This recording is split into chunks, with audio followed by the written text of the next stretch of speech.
Michael, could you just tell us what the TMO and council did? Well, we haven't had no kind of contact from the TMO or council relating to any kind of support, any kind of structure, any kind of information regarding where do we bring all of the things that have been donated to the Harrow clubs, where we can actually store things. We've had to rely on local businesses and companies to actually give us vans to move a lot of this a lot of the donations. Also storage facilities. We've had people offer to rent storage for us. I've actually rented 2 storage out of on my own name. Some of my staff, well, 4 of my staff have actually rented other units just so that we can store a lot of this stuff. And this is the kind of thing the council needs to do. There's no central place in which we could send everything and we know that it's going to go to the relief of the victims. And for us it's quite concerning because we've stockpiled all of these items for them, and I've only had like 3 families come in to collect items, and I'm sure there's many more, and I'm hearing stories that they're going to be kicked out of accommodation on Tuesday, and whilst they're in the Ibis Hotel, I think in Cromwell Road, they're only receiving breakfast and dinner, and they haven't got no money to buy lunch and stuff like that. When they go to register as well to say that they've lost everything and they're in Grenfell Towers, they are being told that they need identification, which is ridiculous because a lot of them have run out without any identification, just trying to manage to get their lives out with their families and loved ones. So for me, you know, there needs to be a central point of communication in which we have a rep from the council at least, or representation of some sort from the council or TMO to say, okay, we will help your efforts, and then at least give us some structure further along the line so we know where to put all of these items, because obviously we cannot keep them forever.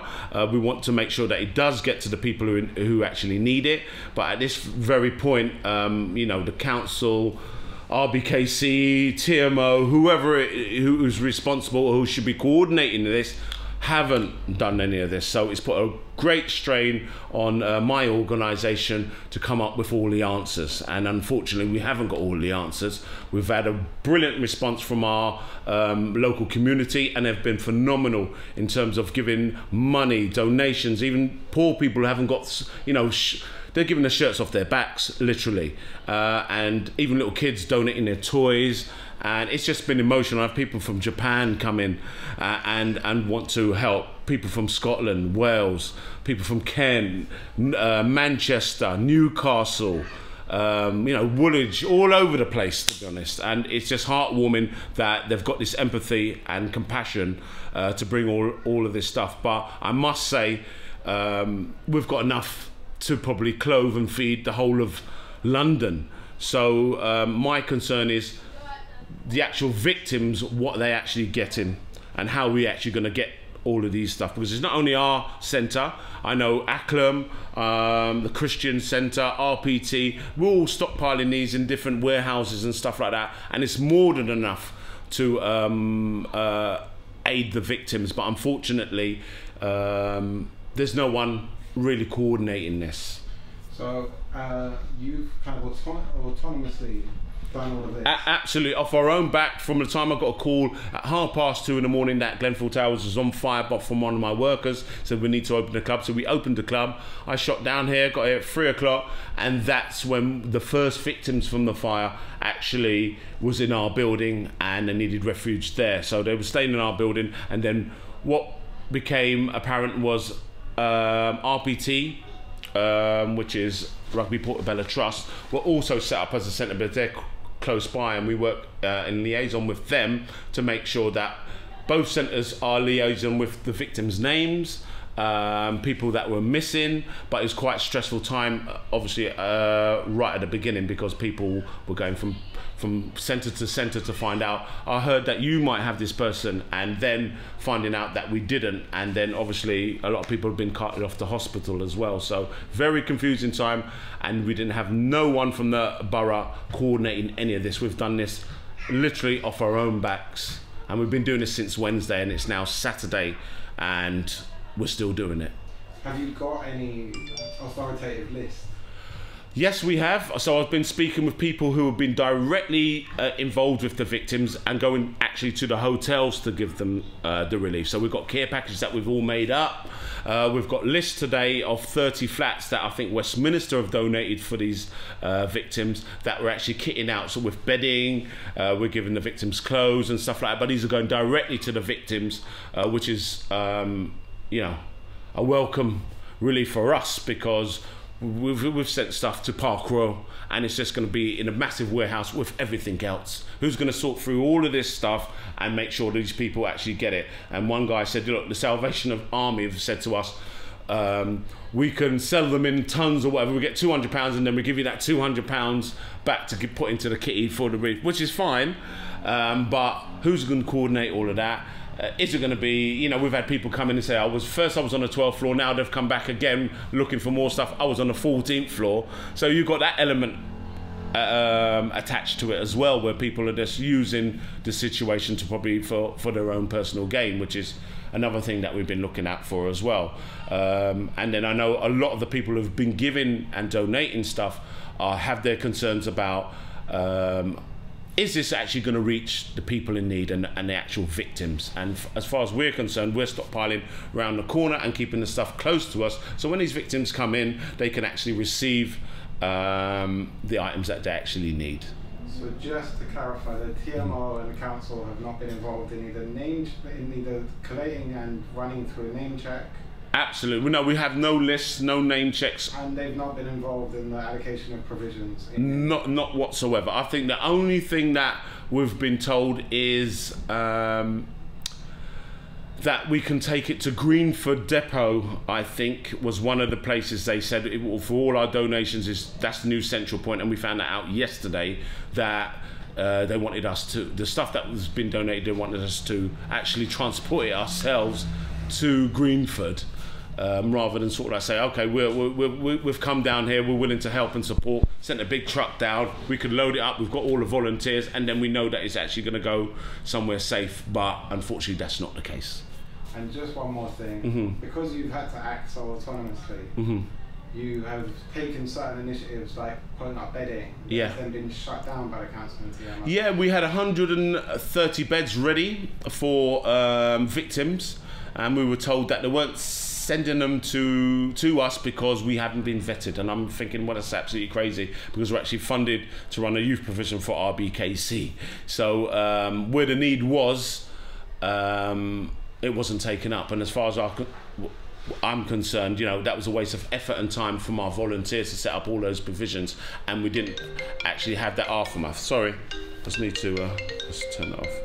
At the same time, saying that, it's quite distressing for us, because a lot of our volunteers have been affected by what's actually happened in the area.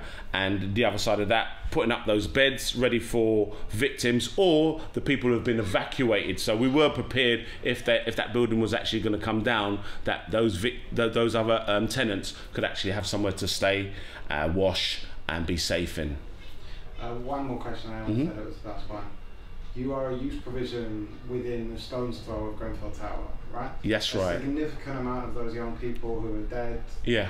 Came some of our members are involved in it. Some of our community members have lost their lives in this, and it is actually tragic time for a lot of people. But we haven't got time to contemplate that yet. We haven't processed that. We're literally in the process of logistics and making sure we can do as much as we can whilst we can. But just on that point, in terms of the importance of a youth provision for young people who are so deeply traumatized by what has just happened, the logistical management has stopped you from playing the healing part of a community that you needed to. Absolutely. Like yesterday, our plan was to open our junior club and our senior club, so young people wouldn't be on the streets, wouldn't be involved in some of the negative attitudes of the people who are actually angry about it, which is understandable. But at the same time, we want to really nurture some of those young people so they're actually back into their own environment, familiar environment. And if any of them are traumatized and need counsel, we've had offers of counselling services for our members who have been affected by this. So we haven't had time to actually put that provision in place. We're literally logistically locked down with all the donations and where to put it. What should we do? Should we make up care packages? And literally we're just thinking on our feet and thinking, well, hopefully this will make a difference to the victims, but we cannot be sure. But really and truly, there should be a central point, a central person from the council coming down and basically saying, look, we need you to do this. But like I think, because I don't think they're organised, I don't think that they probably have these provisions in place, or they're sticking them in places like the Westway or wherever, and just containing it in their own kind of little environment. But they need to recognise that there are organisations like the Harrow Club that are actually providing a positive service and relief for the victims. Thank you very much. You're welcome. Thank you.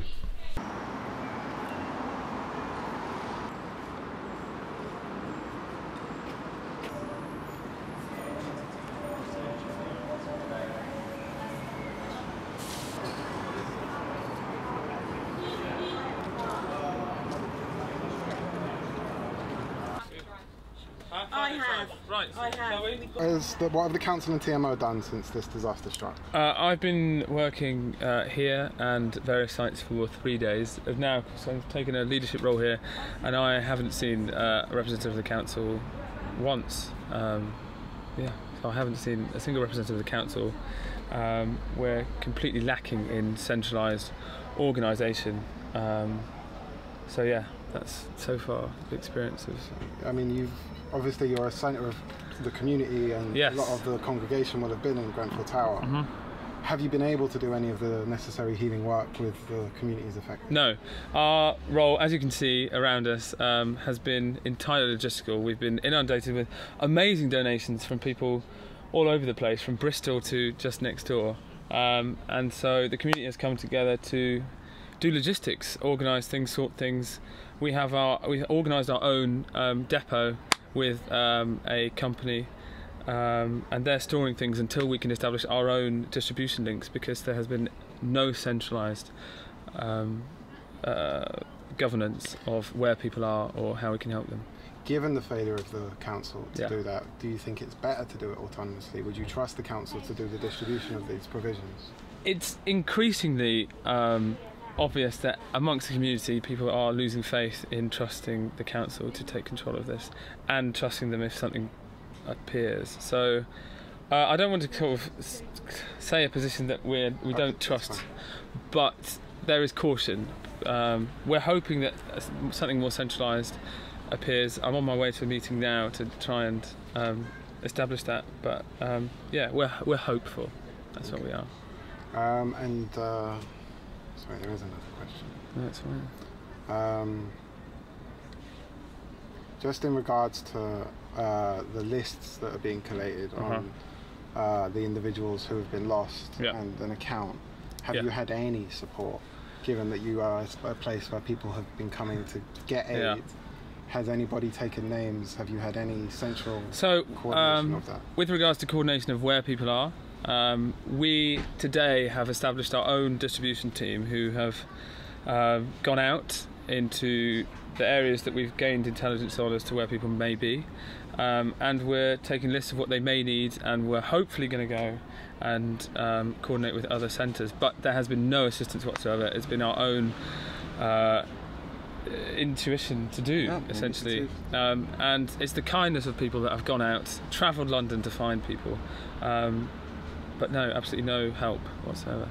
And do you have any idea of the numbers missing? Are you no idea. The numbers flying around, but there's no clarity. So thank you very much. Thank you for new men. This way. I will put it that way. Sorry. So for the first time, we've got a breakthrough where there's a meeting at 4:30, where all the leaders from the different relief centres are coming together. Miles, the council have left you pretty much alone, so the TMO, right? Since you've taken up Ackland Village, can you just tell us about it? Yeah, that's more or less the case. There's been no information from the council. You know, I'll give you an example of how that plays out. Someone came to see me and asked me, they told me they could take food from here up to the town hall and redistribute it. Yeah. I asked them, that's interesting, yeah, because we're not getting any information about where anybody is or anything like that, right? So I'd say, well, you know, if you could share that information with us, it'd be good, because we need to know who to distribute what we've got to as well. At the point of me asking that question, the conversation changed a little bit, and then the same person came back to me and told me they couldn't tell me.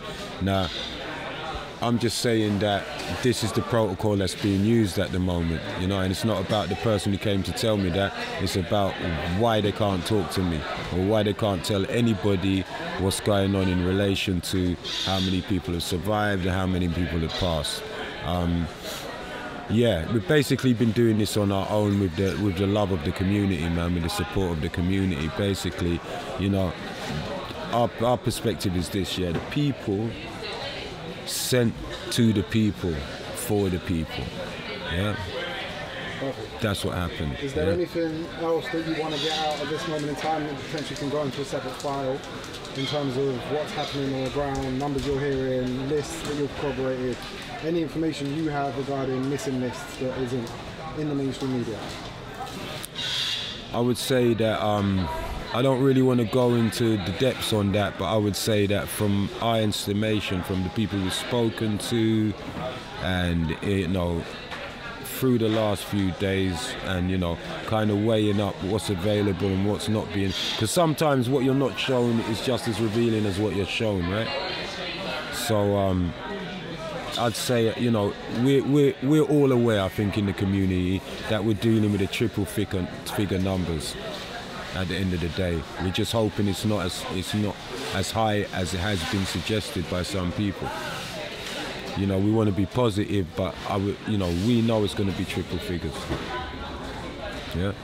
Thank you very much, man. All right. Throw me that pen, please. And let me save family. Alvin needs to say